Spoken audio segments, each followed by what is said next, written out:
Ada sebuah cerita rakyat dari Jawa Tengah yang berkisah tentang legenda Aji Saka. Sosok Aji Saka dipercaya berkaitan dengan awal mula munculnya aksara Jawa yang dikenal hingga saat ini. Alkisah di Medan Kamulan, datang seorang pemuda sakti yang bernama Aji Saka bersama dua pengawalnya yaitu Dor dan Sembada.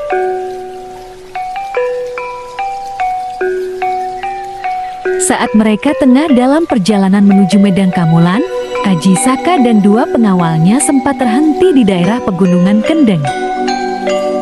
Di tempat itu, Aji Saka meminta Sembada untuk tinggal dan menjaga keris pusaka miliknya. Aji Saka berpesan agar Sembada tidak menyerahkan keris itu kepada siapapun kecuali dirinya.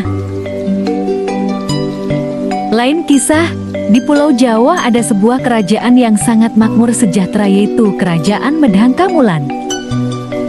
Rakyatnya hidup sejahtera. Kerajaan Medang Kamulan dipimpin oleh seorang raja arif bijaksana bernama Dewata Cengkar. Prabu Dewata Cengkar sangat cinta terhadap rakyatnya.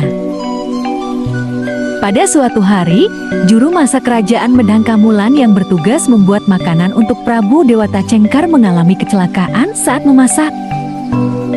Salah satu jarinya terkena pisau hingga putus dan masuk ke dalam masakannya tanpa dia ketahui. Disantaplah makanan itu oleh Dewata Cengkar. Dia merasakan rasa yang enak pada masakan itu. Dia bertanya, daging apakah itu? Juru masak baru sadar bahwa dagingnya disantap Dewata Cengkar dan menjawab bahwa itu adalah daging manusia.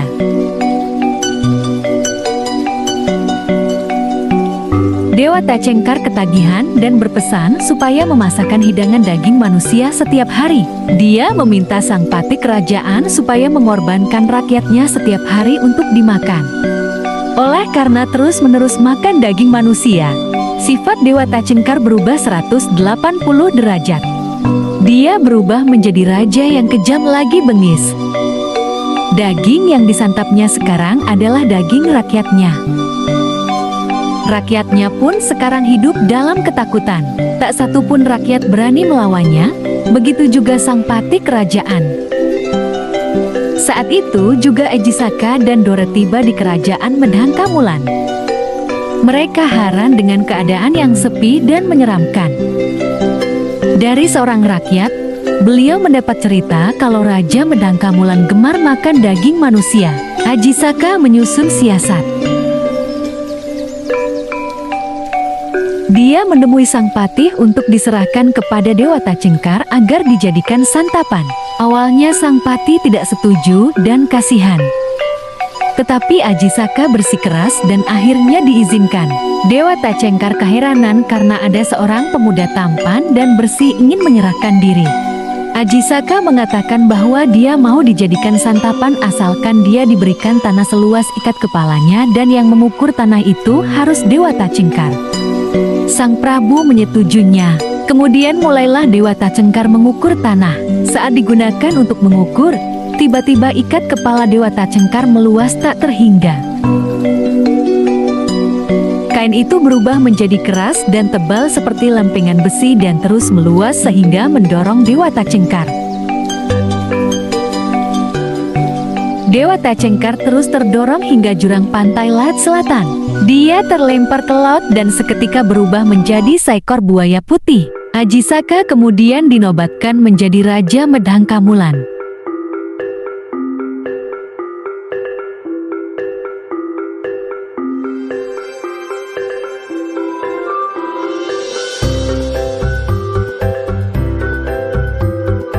Setelah penobatan, Aji Saka mengutus Dor pergi ke Pulau Majeti untuk mengambil pusaka andalannya. Kemudian pergilah Dor ke Pulau Majeti. Sesampai di Pulau Majeti, Dora menemui Sembada untuk mengambil pusaka.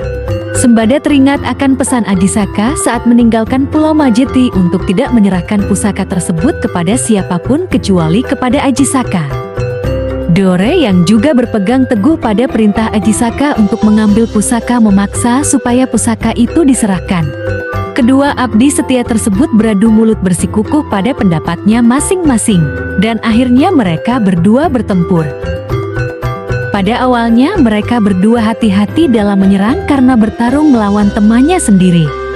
Tetapi pada akhirnya benar-benar terjadi pertumpahan darah. Sampai pada titik akhir yaitu kedua abdi tersebut tewas dalam pertarungan karena sama-sama sakti. Berita tewasnya Dor dan Sembada terdengar sampai Aji Saka. Dia sangat menyesal atas kesalahannya yang membuat dua punggawanya meninggal dalam pertarungan. Dia mengenang kisah kedua punggawanya lewat deret aksara. Berikut tulisan dan arti dari cerita itu. Hana Caraka. Dalam bahasa Jawa yaitu ana wong loro. Dalam bahasa Indonesia yaitu ada dua orang. Data sawala. Dalam bahasa Jawa yaitu podo kerengan dan pada bahasa Indonesia yaitu mereka berdua berantem berkelahi. Pa, da, jau, yau, nya. Dalam bahasa Jawa yaitu podo jayan atau dalam bahasa Indonesia yaitu sama-sama kuatnya. Maga batanga dalam bahasa Jawa yaitu mergo dadi batang loron dan dalam bahasa Indonesia yaitu maka dari itu jadilah bangkai semuanya mati dua-duanya karena sama kuatnya. Aji Saka memutuskan untuk menggunakan suku kata ini sebagai sistem tulisan baru di Jawa dan sebagai pengingat kedua utusannya yang setia.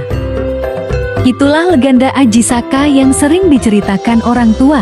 Saat ini cerita-cerita legenda dianggap sebagai mitos. Sebuah mitos yang tidak bertutur mulai dikenalnya aksara atau tulisan bagi orang Jawa, melainkan juga sebagai penanda penting tentang signifikasi sebuah tradisi literasi dalam kebudayaan Jawa. Semoga informasi ini bisa bermanfaat bagi kita semua. Terima kasih sudah menonton.